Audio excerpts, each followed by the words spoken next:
नमस्ते दोस्तों, pharma notes के इस यूट्यूब चैनल में आप सबों का स्वागत है। आज के इस वीडियो लेक्चर में हम जी पैट संडे क्विज के पार्ट 78 को देखने जा रहे हैं। तो चलिए आज के इस शानदार सेशन को स्टार्ट कर देते हैं।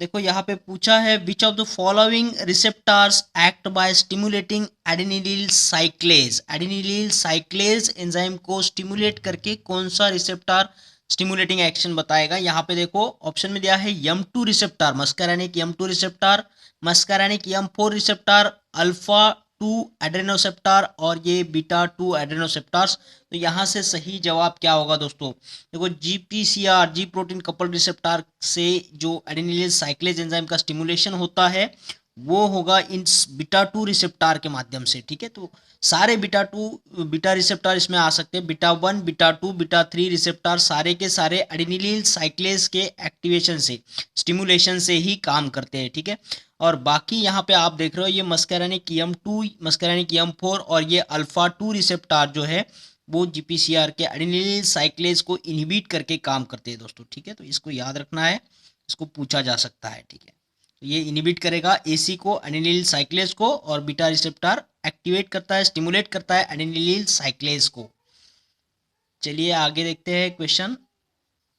पूछा है, unique local anaesthetic which block sodium potassium ATPase pump required for the nor epinephrine Uptake is.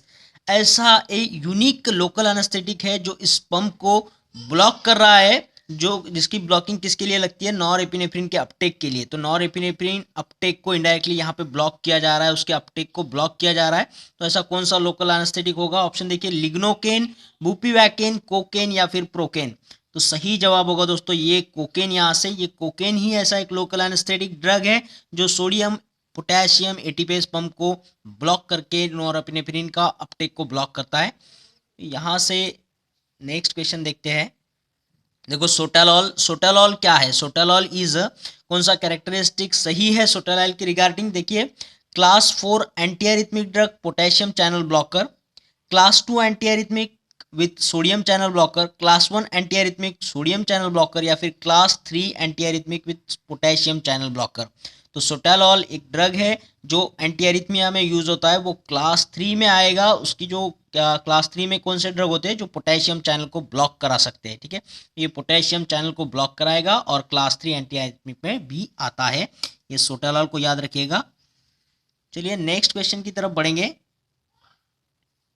देखो पूछा है यहाँ पे, hypertension of a patient with diabetes who receives insulin और oral hypoglycemic can be best treated by. देखो ये case study है, कोई पेशेंट है जिसको डायबिटीज है और वो इंसुलिन या फिर ओरल ग्लाइसेमिक्स के थेरापी पर है, तो और उसको हाइपरटेंशन का कंप्लेन है। तो इसका हाइपरटेंशन को किस ड्रग से रोकोगे। तो ऑप्शन में देखो, alpha 1 blockers, beta 1 blockers, beta 2 blockers या फिर अल्फा 2 ब्लॉकर्स। तो इसके लिए सबसे बेस्ट कौन सा कैटेगरी होगा दोस्तों। तो इसके लिए बेस्ट होगा ये बीटा 1 ब्लॉकर को देना चाहिए। ठीक है, तो बीटा 1 ब्लॉकर में भी अगर खास ड्रग बोलेंगे तो मेटोप्रोलॉल जैसे ड्रग्स को देना चाहिए।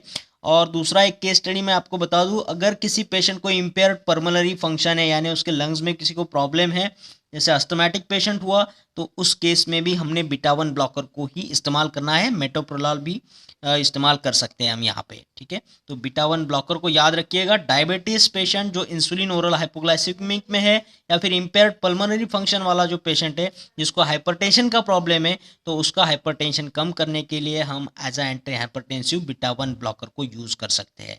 ठीक है, चलिए नेक्स्ट ड्रग क्वेश्चन के साथ में चलते हैं। पूछा है, hypertension with moderate bradycardia is best treated bye. तुम अगर मॉडरेट ब्रैडिकार्डिया है पेशेंट को, तो उसका हाइपरटेंशन आप कैसे ट्रीट करोगे। ऑप्शन देखो, पिंडोलॉल, एटेनोलॉल, मेटोप्रोलॉल या फिर क्लोनिडीन।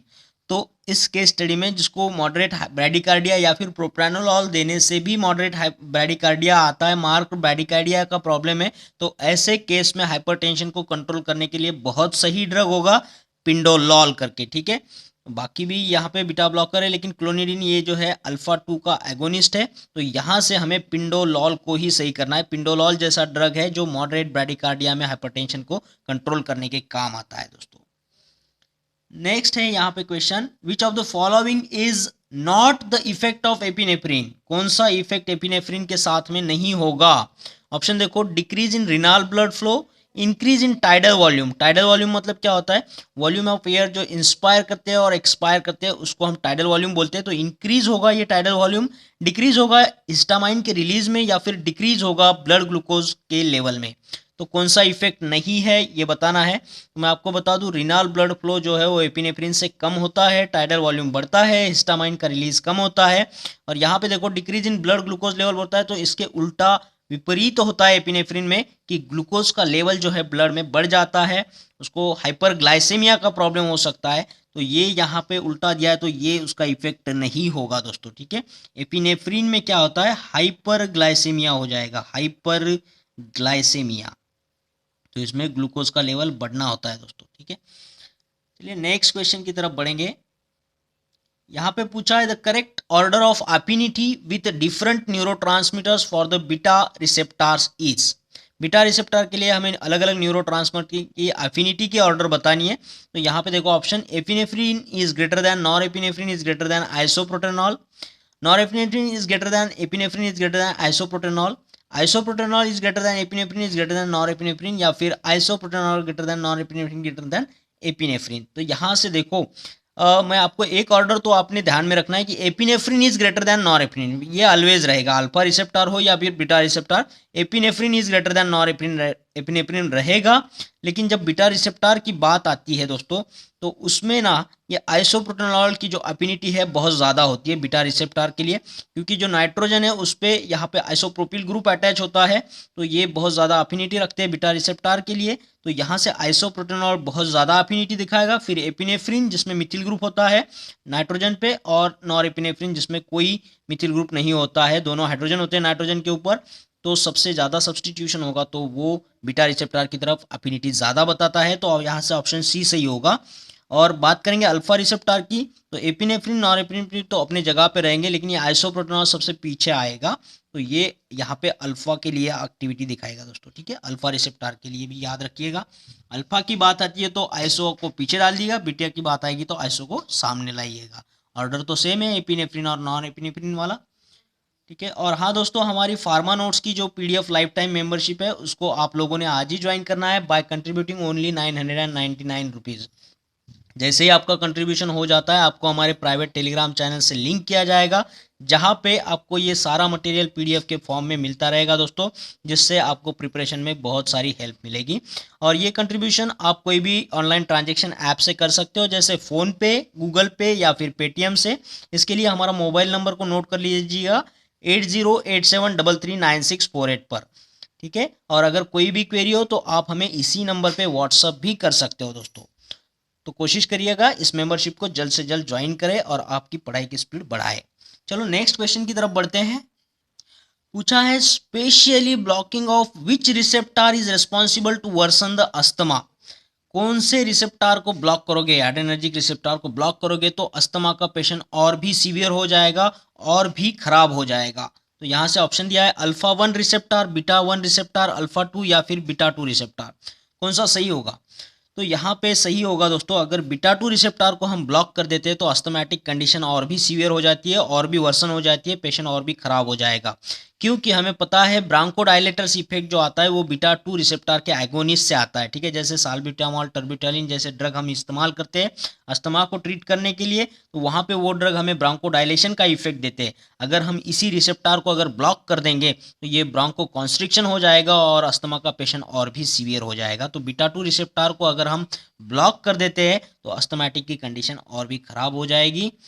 नेक्स्ट यहाँ पे क्वेश्चन है intrinsic sympathetic beta blocker is, intrinsic beta blocker बताना है हमें। तो यहाँ ऑप्शन में देखो मेटोप्रोलॉल, पिंडोलॉल, कार्वेडिलॉल या फिर लाबिटालॉल। तो इंट्रिंसिक सिंपैथोमाइमेटिक बीटा ब्लॉकर कौन सा होता है? तो यहाँ से ऑप्शन बी टिक करना है। पिंडोलॉल, इसमें देखो इन आता है तो ये भी इन है। इंट्रिंसिक सिंपैथिक बीटा ब्लॉकर जो है पिंडोलॉल को याद रखिएगा, ठीक है।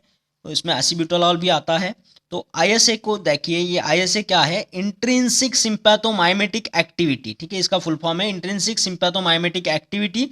और ऐसे एक्टिविटी के साथ में जो बीटा ब्लॉकर होते हैं उसमें ये ड्रग आता है पिंडोलॉल। ये इंट्रिंसिक का मतलब क्या है? इंट्रिंसिक का मतलब क्या है? ऐसा एंटागोनिस्ट जो पार्शियल एगोनिस्टिक के एक्शन रखता हो, ऐसा एंटागोनिस्ट जो पार्शियल एगोनिस्ट एक्टिविटी रखता हो उसे हम इंट्रिंसिक बीटा ब्लॉकर बोलेंगे। ठीक है, तो इसे याद रखिएगा पिंडोलॉल करके।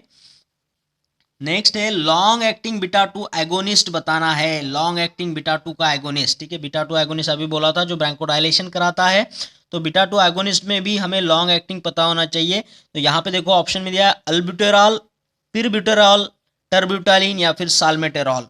तो लॉन्ग एक्टिंग में साल्मेटेरॉल और फॉर्मेटेरॉल जैसे ड्रग आते हैं बीटा 2 एगोनिस्ट में, तो ऑप्शन डी सही होगा, साल्मेटेरॉल जो लॉन्ग एक्टिंग है और ये नॉक्चर्नल अस्थमा में इस्तेमाल किया जाता है दोस्तों, नॉक्चर्नल अस्थमा में साल्मेटेरॉल फॉर्मेटेरॉल जैसे ड्रग।